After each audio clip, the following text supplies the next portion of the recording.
Hello everybody, welcome back to HardReset.Info channel. Today I'll show you how to easily fix touchscreen not responding on your VIVO V50 Lite.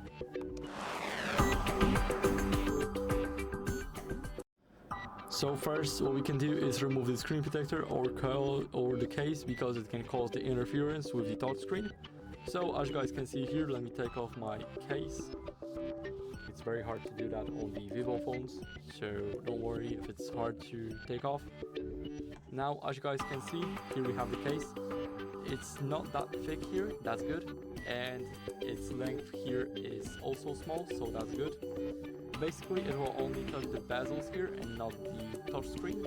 Some cases are designed to actually touch the touchscreen, so it will make the screen become less responsive. So make sure to remove any case that's that big or thick or long on the sides.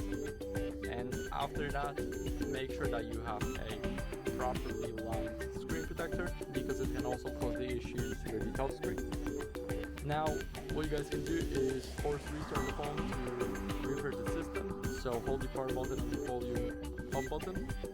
Now hold the power button and the volume down button.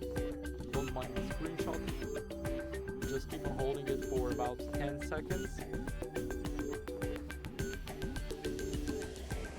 And if you do, then the screen will go black. Don't let go of the keys just yet. Keep on holding them. And now you can let go and wait for your phone to turn back on. So I'll see you guys once my phone is ready.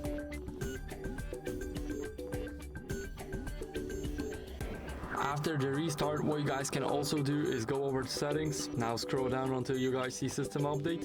And here make sure that you're running the latest version as it can fix a lot of glitches, including the touchscreen. Now, if you still have issues, then go to system management, back up all of your important files first.